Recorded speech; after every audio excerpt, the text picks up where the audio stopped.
Saya suguhkan satu cerita dari sahabat saya. Cerita ini real, dia alami, dan bisa dipertanggungjawabkan. Cerita ini mengisahkan tentang kehidupan masa remajanya dulu. Dia tinggal di sebuah desa kecil di kawasan Lampung. Semua nama dan tempat saya samarkan atas permintaan narasumber. Semoga cerita ini bisa menambah wawasan teman-teman kisah seputar gaib. Selamat menyaksikan. Maling! Maling! Terdengar teriakan beberapa warga yang mengagetkanku. Siang itu, memang aku sengaja mampir di warung kopi pinggir jalan untuk sekedar istirahat dari aktivitasku berkebun. Lalu aku melihat 3 orang pemuda berlari di hadapanku, diikuti puluhan warga yang mengejar sambil membawa bata, kayu, dan beberapa dari mereka bahkan ada yang membawa pisau. Ada maling lagi, pikirku, karena akhir-akhir ini memang sering terjadi perampokan di kampungku.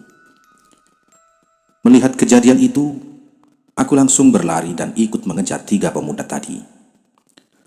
Mas, ini kopinya belum bayar, teriak si mbok penjaga warung. Iya mbok, nanti aku balik lagi, jawabku sambil berlari. 3 pemuda tersebut lari ke dalam hutan, dan tidak beberapa lama, akhirnya warga berhasil menangkap mereka. Tubuh mereka diseret ke pinggir jalan di tepi hutan. Jalan raya ini membelah hutan yang berada di kawasan Lampung. Hutan yang memang sudah terkenal dengan cerita-cerita mistisnya. Warga yang sudah marah lalu menghakimi mereka bertiga. Tubuh mereka pun tidak berdaya menahan amukan warga. Darah sudah mengalir membanjiri jalan itu. Lalu beberapa pemuda terlihat menyiram tubuh mereka dengan bensin. Aku tidak kuat melihat pemandangan ini.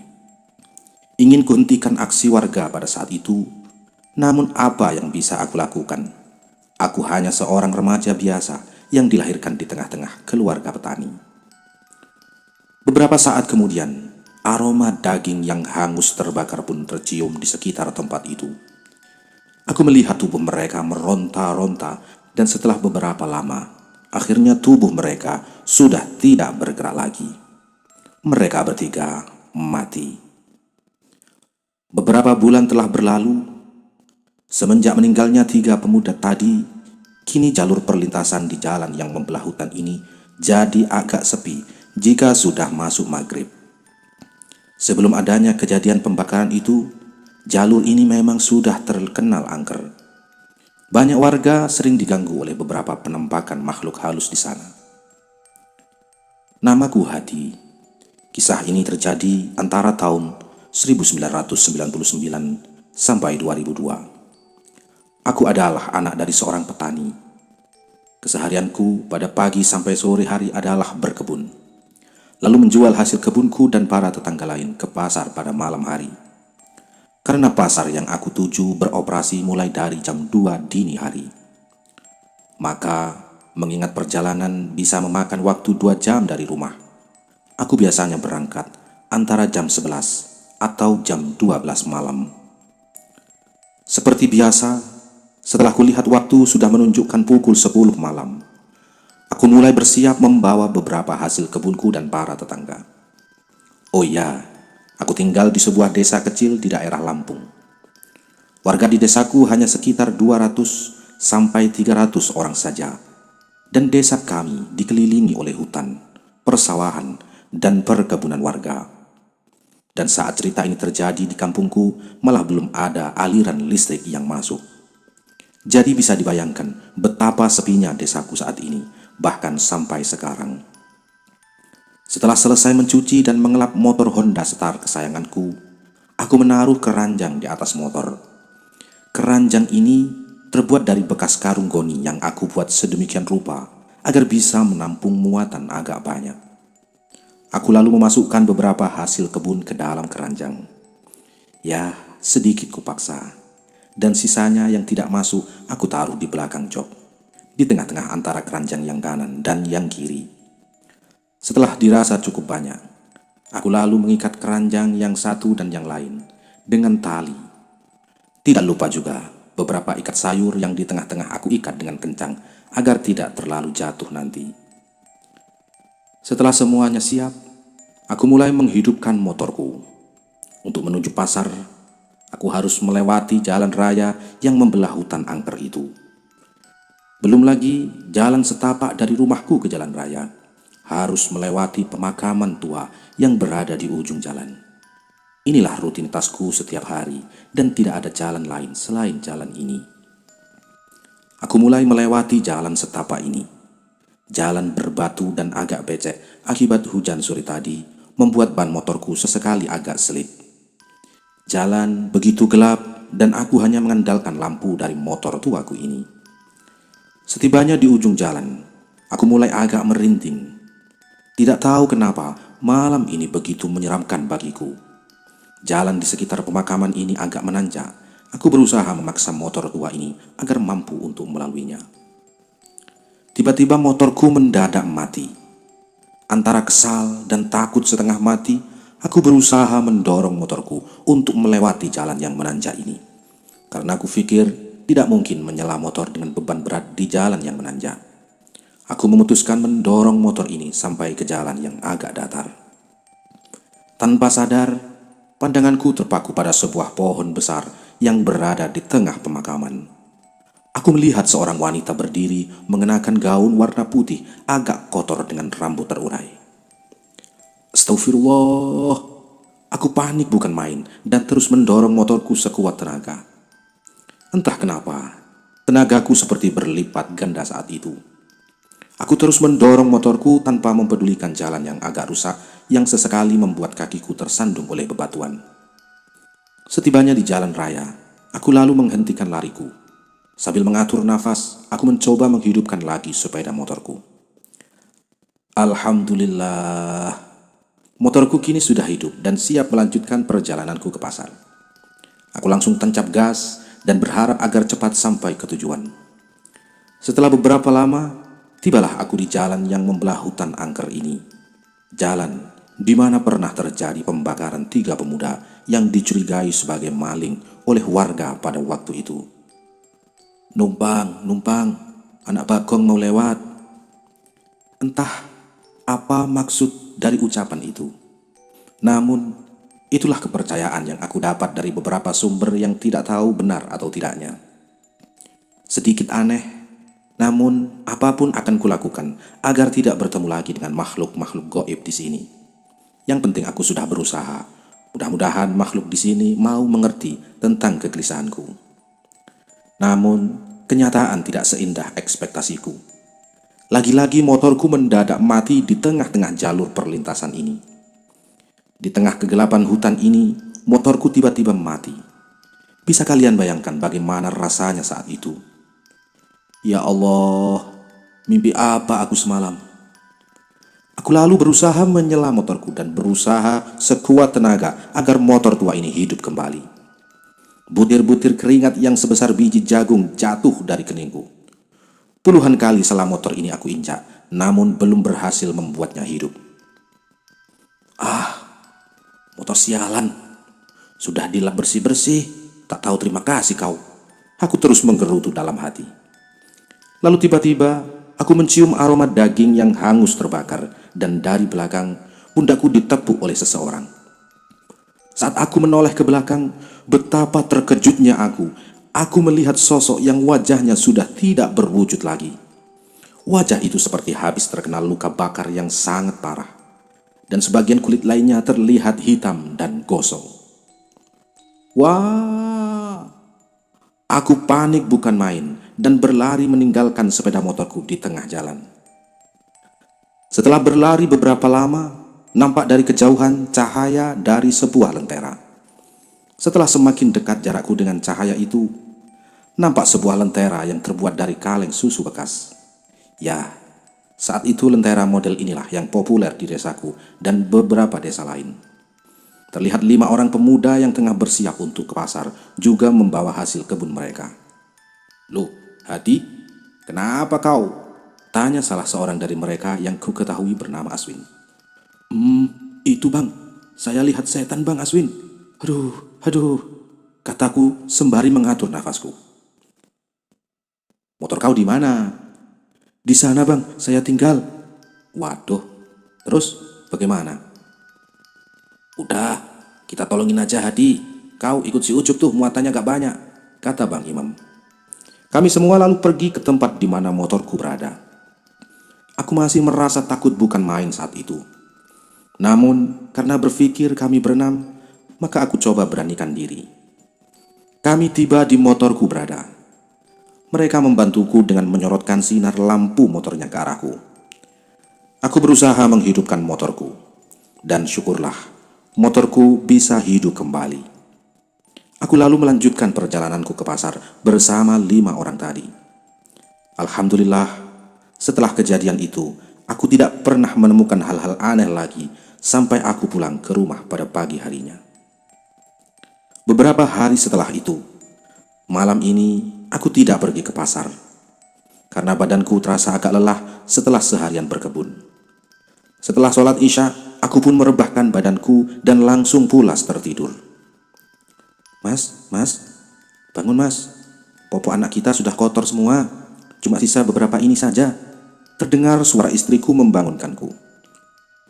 Dengan mata masih mengantuk, aku pun menyiapkan ember dan memasukkan pakaian kotor ke dalamnya. Dalam keadaan terpaksa, aku berjalan ke sebuah mata air yang jaraknya sekitar 500 meteran dari rumahku.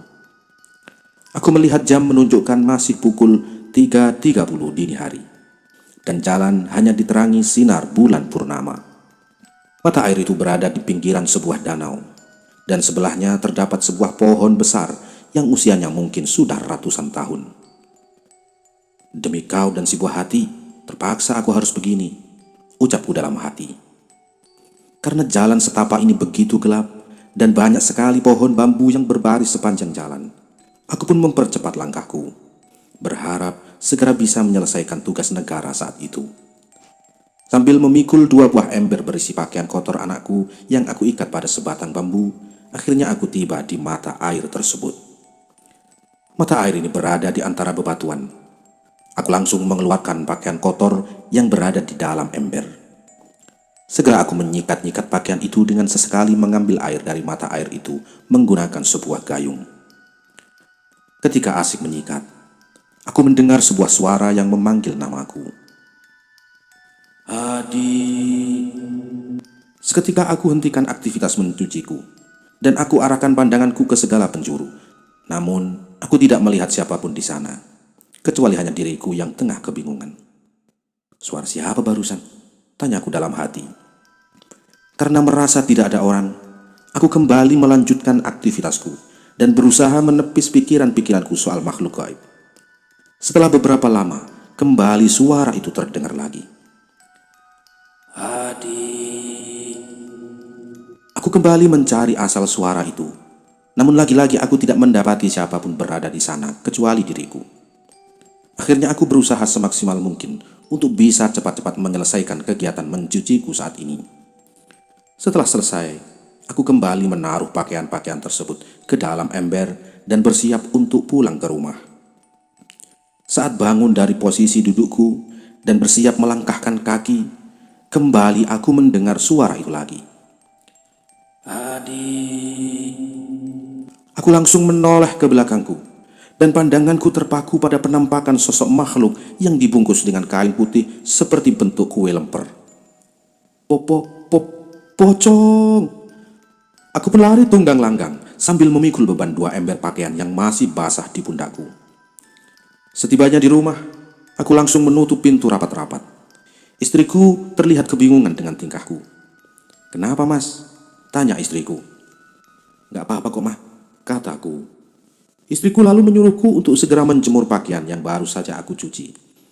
Karena takut membuat istriku panik, aku pun merahasiakan pertemuanku dengan pocong itu dan menuruti kata-katanya dengan rasa takut yang masih menyelimutiku. Aku menjemur pakaianku di halaman samping rumah. Jemuran itu masih menggunakan 2 buah kayu yang dibuat di tiang, dan di bagian atasnya diikat tambang dari kayu satu ke kayu yang lain. Saat di tengah menjemur pakaian anakku, tiba-tiba tali jemuranku bergerak-gerak sendiri, seolah ada seseorang yang memutar-mutarnya. Karena merasa masih diselimuti rasa takut melihat pocong di mata air tadi, aku berlari meninggalkan beberapa pakaian yang belum sempat aku jemur. Aku masuk ke dalam rumah dan kulihat istriku sudah tertidur bersama anakku. Tanpa pikir panjang, aku pun menarik selimut dan menutup wajahku, berharap pagi segera datang. Paginya, ketika aku bangun, aku mengecek pakaian yang belum sempat aku jemur di samping rumah. Dan kulihat pakaian sudah tersusun rapi di tali jemuran. Syukurlah, aku berpikir mungkin istriku yang merapikannya. Aku lalu ke dapur untuk membuat secangkir kopi. Setelah siap, aku membawa secangkir kopi tadi ke teras rumah untuk bersantai sejenak sebelum pergi berkebun.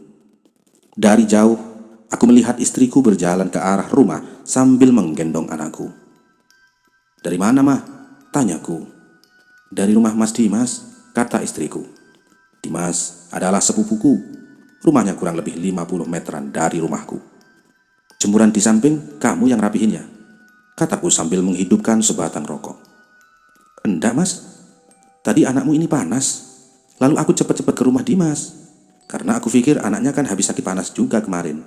Jadi mungkin obat panasnya masih ada. Ini alhamdulillah sudah adem," kata istriku sambil berjalan ke dalam rumah. Lalu, siapa yang membereskan jemuranku tadi malam? Paling bapak atau ibu, pikirku dalam hati.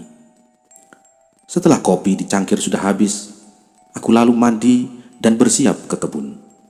Tak lupa aku pastikan kondisi anakku yang tadi pagi sempat panas. Dan setelah dirasa sudah agak mendingan, aku pun pamit kepada istriku. Peralatan tempurku dan bekal makan pun tak lupa aku bawa. Hari ini cuaca sangat cerah. Melihat hasil kebunku tumbuh dengan subur membuat aku sangat bersemangat pagi ini. Malam ini pasti laku banyak nih. Hari sudah menjelang sore. Setelah kurapihkan peralatan tempurku, aku pun pergi menuju rumah. Hasil kebunku pun telah kusiapkan agar bisa kubawa ke pasar nanti malam. Sesampainya di rumah, terlihat beberapa tetangga yang menitipkan hasil kebun mereka juga untuk aku bantu jual di pasar nanti. "Mah, aku mau ambil air dulu ya untuk mandi," kataku kepada istriku. "Iya, Mas, sekalian seember lagi ya untuk aku," kata istriku. Aku lalu mengambil 2 buah ember agak besar dari kamar mandi dan bergegas pergi ke mata air untuk mengambil air dari sana. Mumpung hari belum gelap juga, pikirku. Mengingat kejadian tadi malam masih membuatku agak sedikit takut jika malam-malam harus ke sana lagi. Di tengah perjalanan, aku melihat seorang pria berjalan di depanku. Dan setelah kuperhatikan, dia adalah Miswan, sahabatku. Terlihat dia juga membawa 2 buah ember yang dia pikul menggunakan potongan bambu. "Syukurlah ada barengan," kataku. Aku pun mempercepat langkahku. "Woi, Wan," kataku yang masih berada di belakangnya. Namun dia tidak menjawab dan terus melangkahkan kakinya. "Ngambil air juga ya? Kita bareng ya, Wan. Soalnya kalau sendiri aku masih takut," kataku yang kini telah berada di sampingnya. "Semalam aku melihat pocong, Wan, di sana. Amit-amit deh," kataku. Aku terus mengajak bicara Miswan. Namun Miswan masih saja diam dan terus melangkahkan kakinya. Saat itu, aku hanya berpikir mungkin dia sakit atau bagaimana. Lagi pula tidak ada yang penting dari setiap ucapanku ke dia. Sesampainya di mata air itu, aku mempersilahkan Miswan terlebih dahulu untuk mengambil air. Sementara itu aku hanya duduk di samping mata air itu sambil memandangi jalur yang tadi kami lewati. Deretan pohon bambu itu membuatku merinding. Memang banyak sekali cerita dari warga yang menemui sosok makhluk halus di sana. Tiba-tiba, dari jauh, aku melihat 2 orang pemuda yang berjalan ke arahku sambil memikul ember di pundaknya. 2 orang itu tengah asyik berbincang-bincang. Ketika sudah berjarak sekitar beberapa meter dari tempatku, betapa terkejutnya aku. 2 orang tadi adalah Miswan dan Budi, 2 orang sahabatku. Lalu, siapa yang sedari tadi bersamaku? Aku lalu celingak-celinguk mencari Miss Wan yang dari tadi bersamaku. Namun tidak ada siapa-siapa di sini. Aku melihat kembali, menoleh kedua orang tadi yang jaraknya sudah dekat denganku. "Hadi, kenapa lu kayak orang bingung gitu?" tanya Miss Wan. "Wan, tadi lu di sini kan sama saya?" tanyaku. "Apaan sih? Orang saya baru sampai ini. Jangan ngomong sembarangan ah." "Wah, mau nakut-nakuti kamu ya, Di?" kata Budi. Sudahlah. Aku duluan ya ambil airnya." Aku benar-benar masih bingung saat itu. Tadi, aku benar-benar jalan dan ngajak ngobrol Miss Wan soalnya. Kalau memang Miss Wan yang ini yang asli, lalu tadi siapa? Beberapa lama kemudian, kami telah selesai mengambil air dari mata air itu. Lalu kami semua berjalan ke arah desa kami dan berpencar ke rumah masing-masing. Aku masih menutup mulut dari istriku untuk semua kejadian aneh yang aku alami. Karena aku khawatir dia takut karena aku tinggal sendiri ke pasar pada malam harinya. Selesai mandi dan makan, aku pun istirahat sebentar sambil menunggu waktu Isya datang. Selesai sholat Isya, aku lalu merebahkan tubuhku untuk istirahat sebentar sebelum ke pasar nanti malam. Mas, bangun mas, sudah jam 10, tanya istriku. Iya mah, kataku. Aku pun melangkahkan kaki ke kamar mandi. Setelah mencuci muka, aku mengambil setengah baskom air untuk mengelap motor kesayanganku. Setelah dirasa agak bersihan, aku menaikkan keranjang karung goniku ke jok belakang motor dan memasukkan hasil kebun ke dalam keranjang tersebut. Hasil kebun kali ini sangat bagus dan segar-segar. Karena hasil kebun telah terangkut semua, aku lalu mengikatnya dengan tali agar tidak terjatuh nanti. Aku lalu berpamitan dengan istriku dan mulai mengendarai sepeda motorku. Bismillahirrahmanirrahim, berangkat. Semoga tidak ada hal-hal aneh lagi di jalan. Motorku terus melaju di atas jalan setapak dan berbatu ini.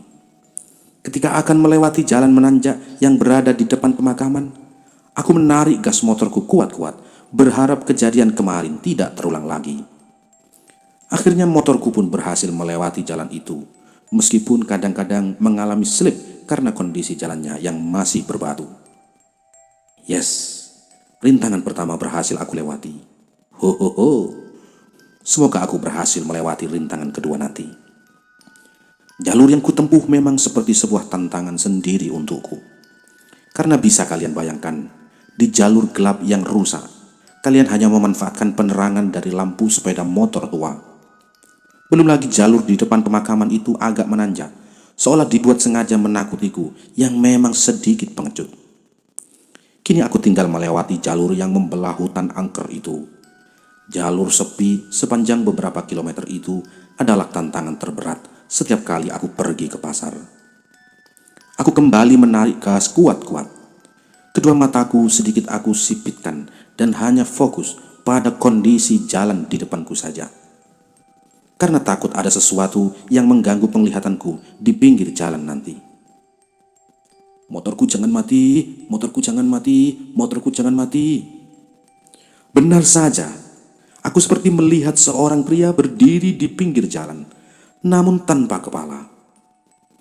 Bodohnya aku, mata yang sudah fokus menatap ke arah depan, kenapa aku melirik ke samping dan memperhatikan terus sosok itu?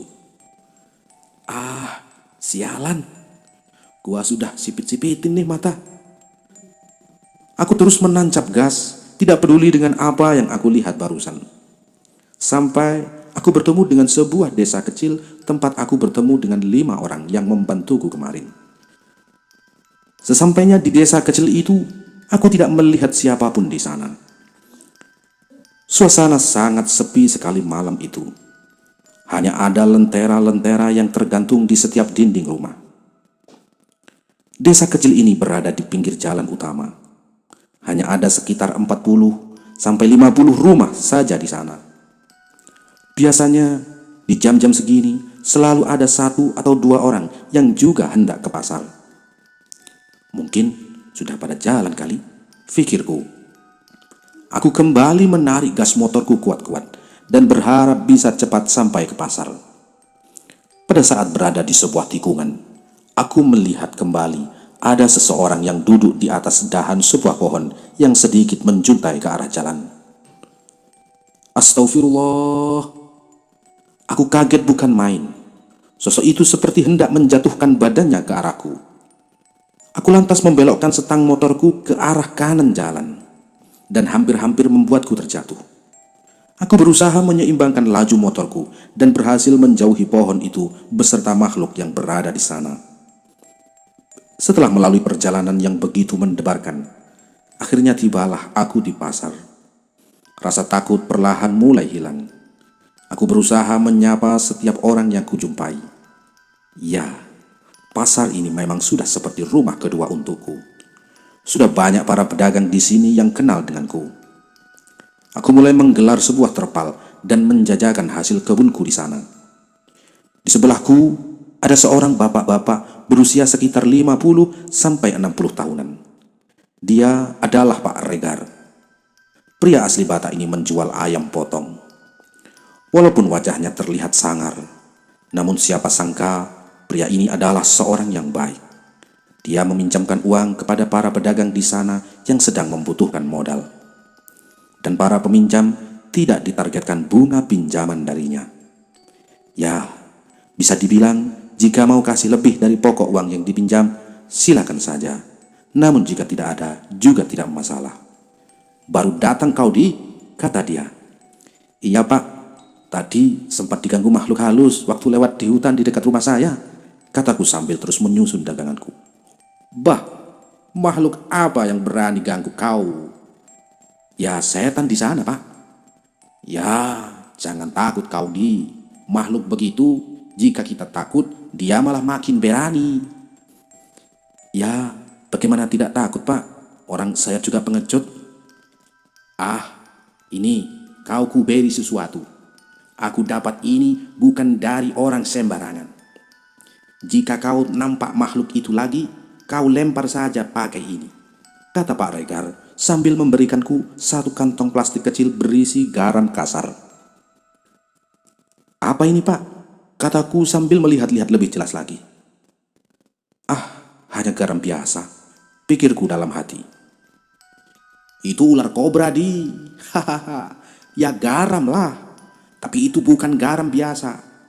Nanti bagi dua denganku ya. Kau bisa tambah dengan garam kasar di rumahmu jika itu mau habis, kata dia. Hahaha. Pak Regar bisa saja. Oke Pak, terima kasih banyak ya Pak. Ah, sama-sama lah. Matahari mulai menampakkan sinarnya. Pertanda sudah waktunya beres-beres. Setelah semua perlengkapanku sudah siap semua di atas motor, aku pun pamitan kepada Pak Regar. Saat hendak menghidupkan motorku dan beranjak pulang, aku melihat rombongan Bang Aswin, Bang Imam, dan beberapa pemuda dari kampung tetangga.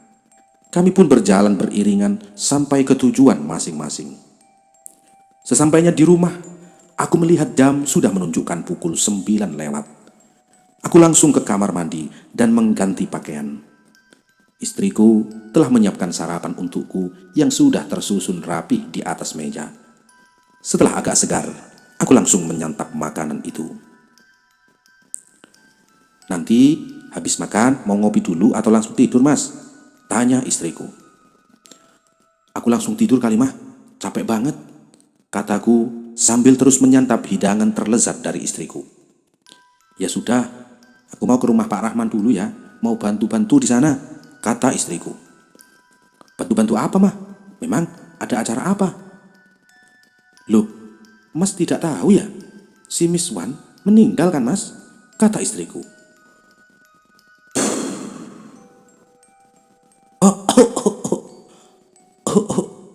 Nasi yang sedang kukunyah seakan keluar lagi mendengar berita yang begitu mengejutkan dari istriku. Bagaimana tidak?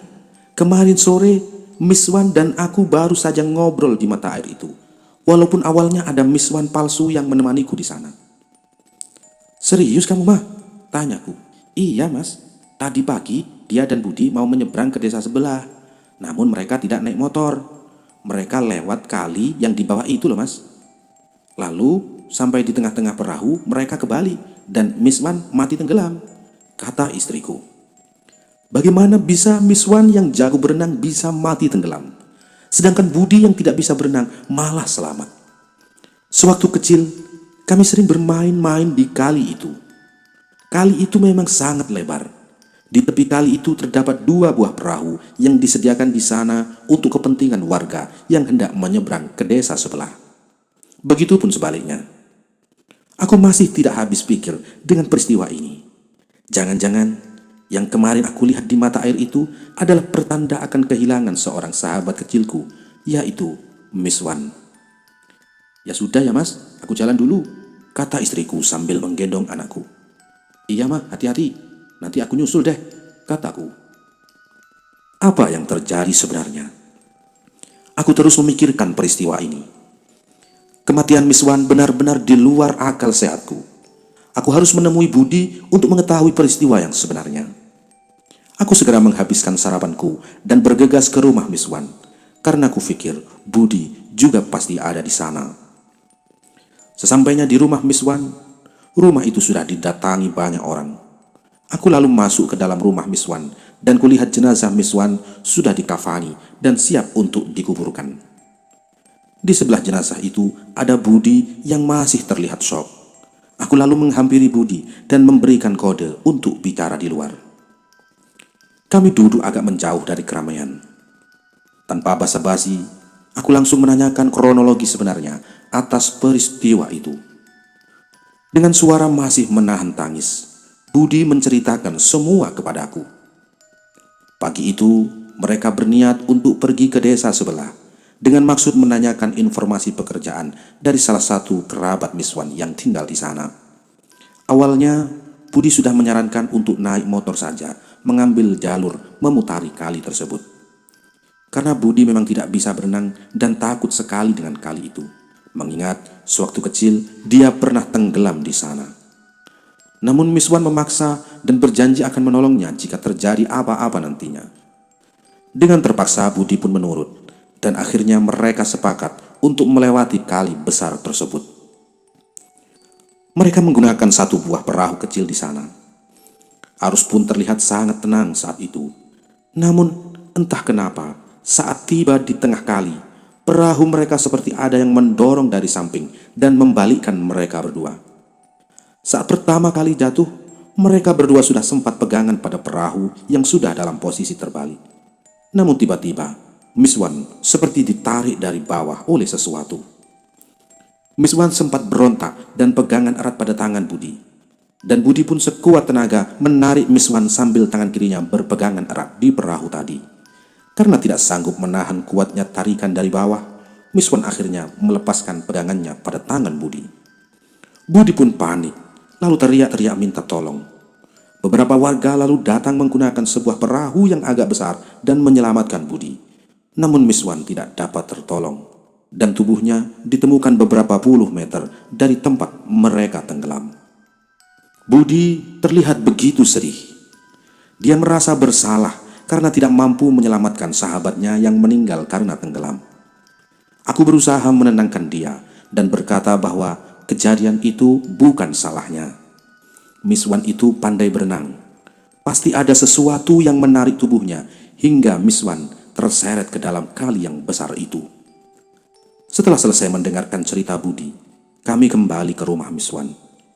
Aku duduk di sebelah kiri jenazah Miss Wan, sementara Budi di sebelah kanannya. Aku terus memperhatikan wajah Miss Wan yang sudah rapi, didandani lengkap dengan kapas yang telah menutup kedua lubang hidungnya. Wajahnya sudah mulai membiru. Benar-benar di luar akal sehatku. Apa sebenarnya yang terjadi? Dan mengapa ada Miss Wan palsu yang kutemui sebelum Miss Wan meninggal? Sebuah isyaratkah itu? Sesekali aku melihat ke arah Budi.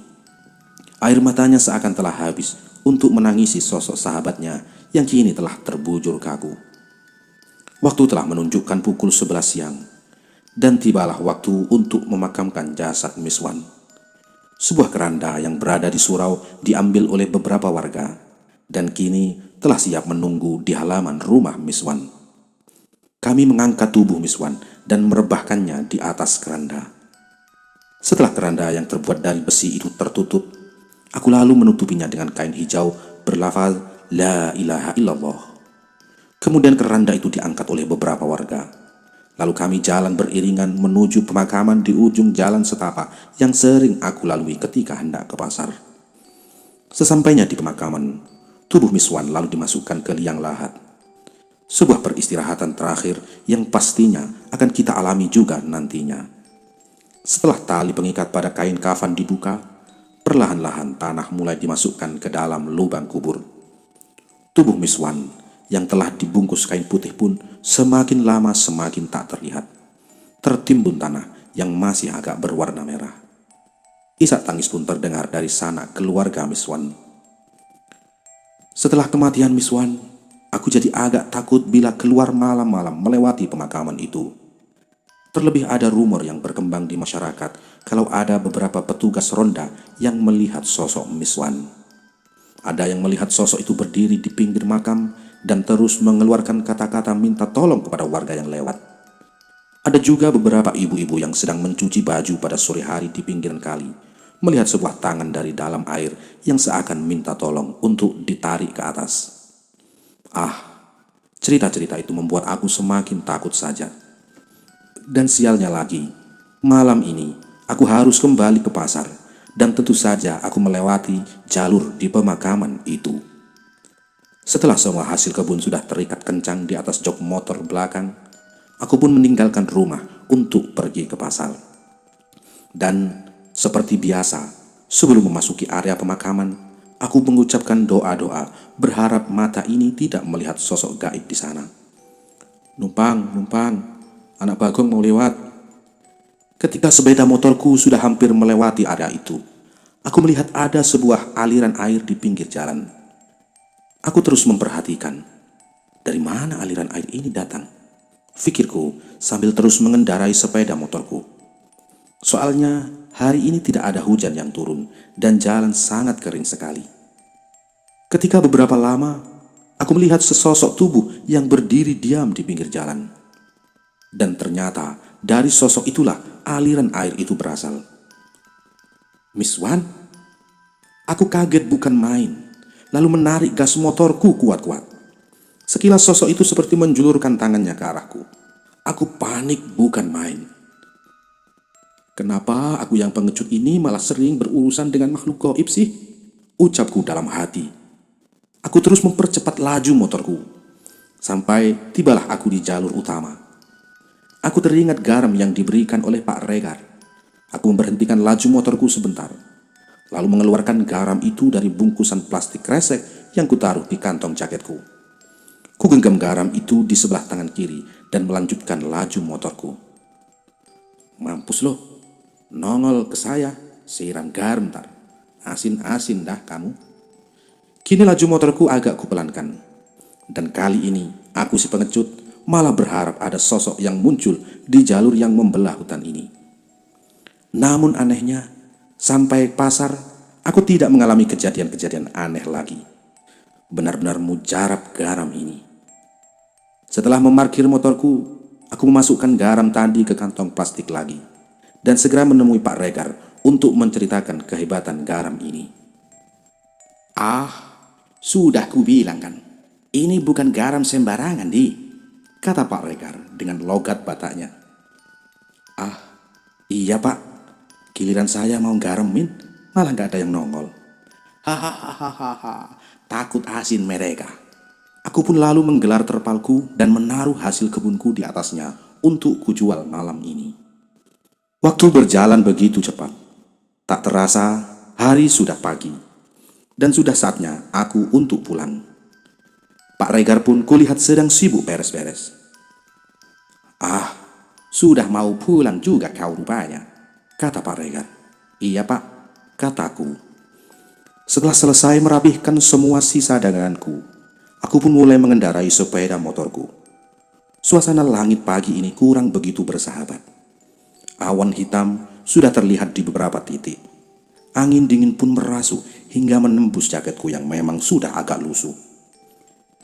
Mau hujan deras nih, pikirku di dalam hati. Aku pun menambah kecepatan motorku. berharap bisa mendahului hujan.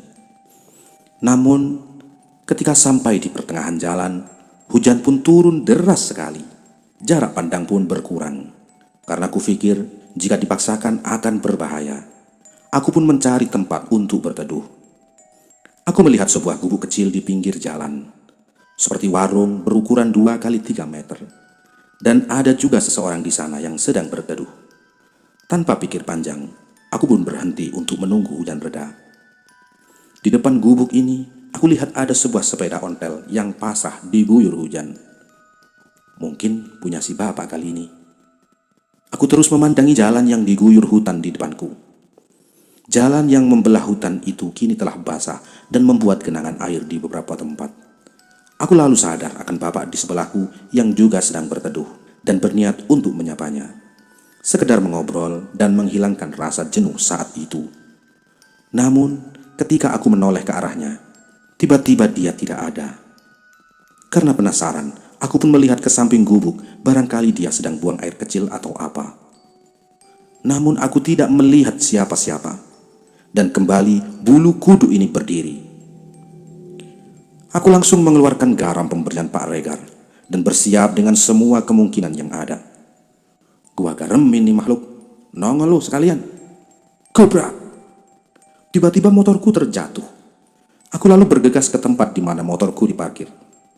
Tidak ada sesuatu yang membuat motorku terjatuh. Ulah siapa ini? Ketika aku hendak mengangkat motorku ke posisi semula, garam yang aku taruh di kantong jaketku terjatuh. Dan karena tadi tidak sempat kuikat lagi, akhirnya garam tadi tumpah dan terbawa aliran air hujan. Ah, sial! Setelah posisi motor telah kembali ke semula, aku pun berusaha mengambil sisa-sisa garam yang masih kubawa. Dan pada saat itulah aku mendengar suara orang tertawa. Suara itu terdengar agak berat dan sedikit serak.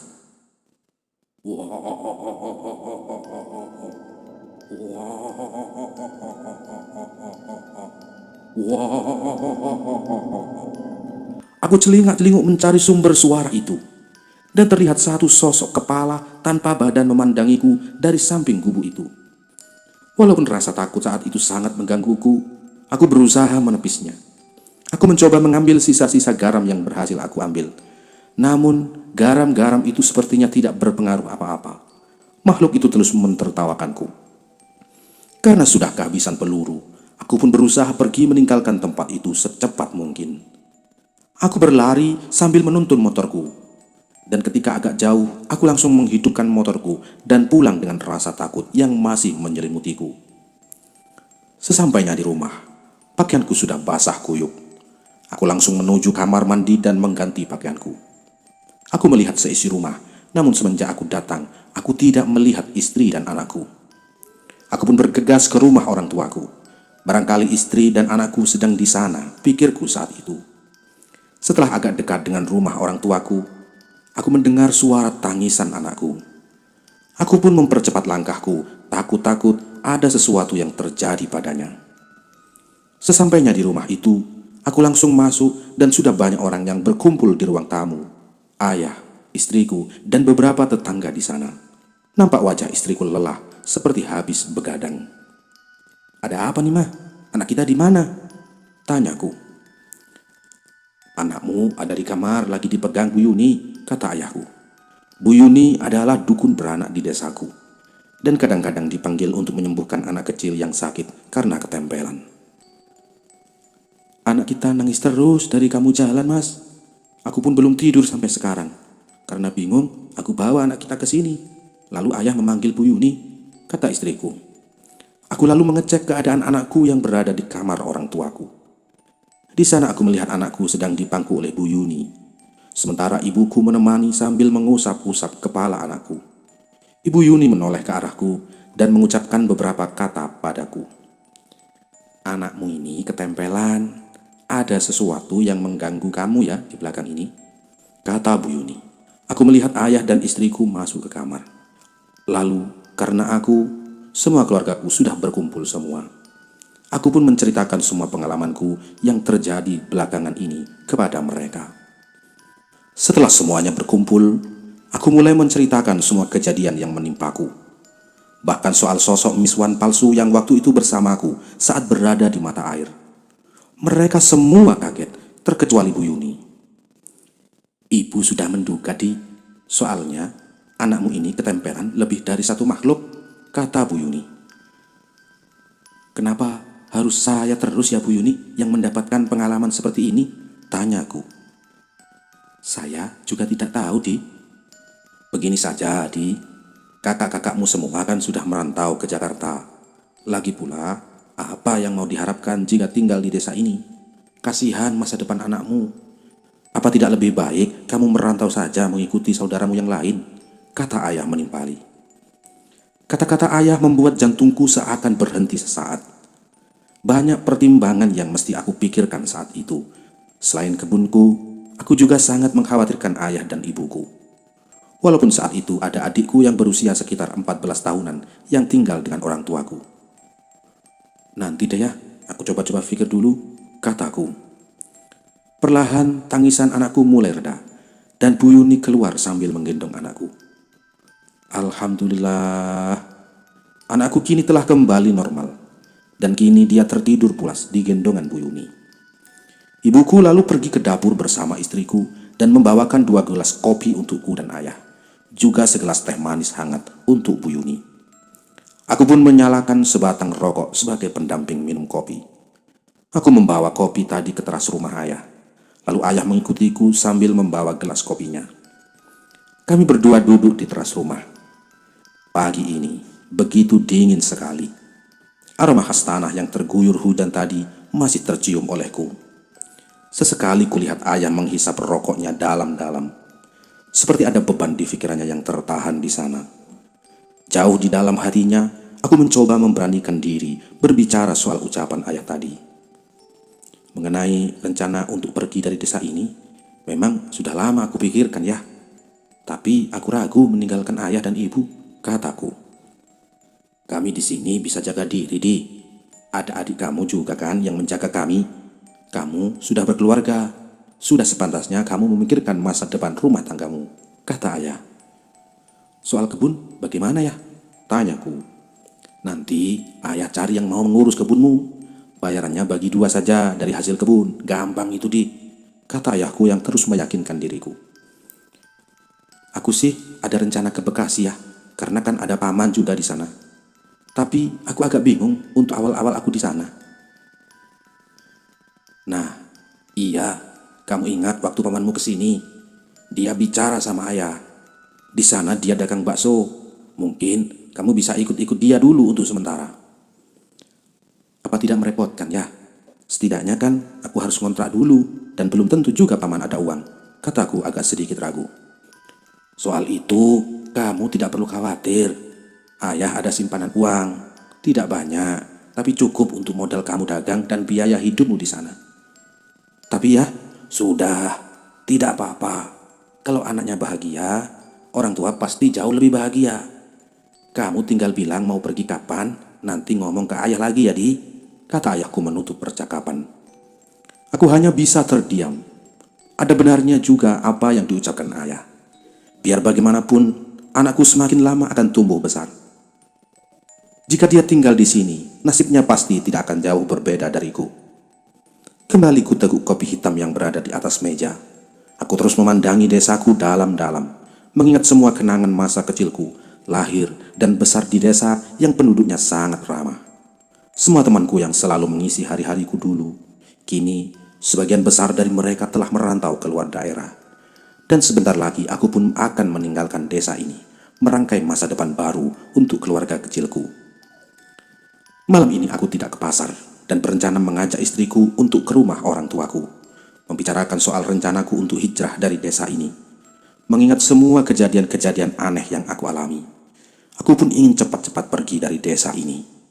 Setelah menyalakan lentera yang terbuat dari kaleng bekas dan menggantungnya di teras rumah, kami pun berangkat.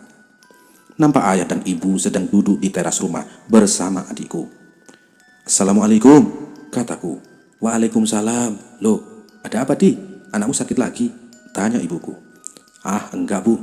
Saya mau membicarakan rencana soal kepergian saya ke rumah paman, jawabku. Oh, ya, ya. Ajak masuk ke dalam anakmu. Kamu ngobrollah sama ayah, kata ibuku. Istri dan anakku masuk ke dalam bersama ibuku. Sudah matang rencanamu, Di? Tanya ayah. Iya ya, lagi pula aku sudah capek diganggu terus. Tadinya aku ragu ya, tapi setelah ayah bicara tadi, aku semakin yakin untuk keluar dari desa ini. Ya sudah, kapan kamu berangkat? Tanya ayah. Insya Allah besok pagi ya, aku sudah bicara sama istriku juga. Dan alhamdulillahnya dia mau. Kalau begitu, tunggu sebentar ya, kata ayahku sambil berjalan ke dalam rumah. Abang benar mau ke Jakarta? Tanya adikku. Bukan Jakarta, tapi Bekasi, ke rumah paman, jawabku. Emang beda ya bang? Ya beda lah. Kamu tolong jagain ayah sama ibu ya. Insya Allah, abang pasti pulang setiap beberapa bulan sekali. Dan doakan abang juga biar berhasil di sana, kataku. Amin, tenang saja bang, jawab adikku. Lalu ayah keluar sambil membawa sebuah kotak. Ini simpanan ayah, kamu pakailah Di, kata ayahku sambil menyerahkan kotak berisi uang. Ya Allah, ini terlalu banyak ya. Sudah, kamu harus terima. Ayah sudah ambil sedikit untuk simpanan di sini, kata ayahku. Aku pun menerima uang itu dan mengucapkan ribuan terima kasih untuk ayah dan ibuku. Untuk semua pelajaran, kasih sayang, dan semua hal yang telah mereka berikan untukku. Malam itu adalah malam di mana terakhir kalinya aku menikmati suasana desaku. Desa yang begitu tenang dan kental dengan aura mistisnya. Kini aku telah bekerja di salah satu jasa keuangan setelah jatuh bangun di Bekasi.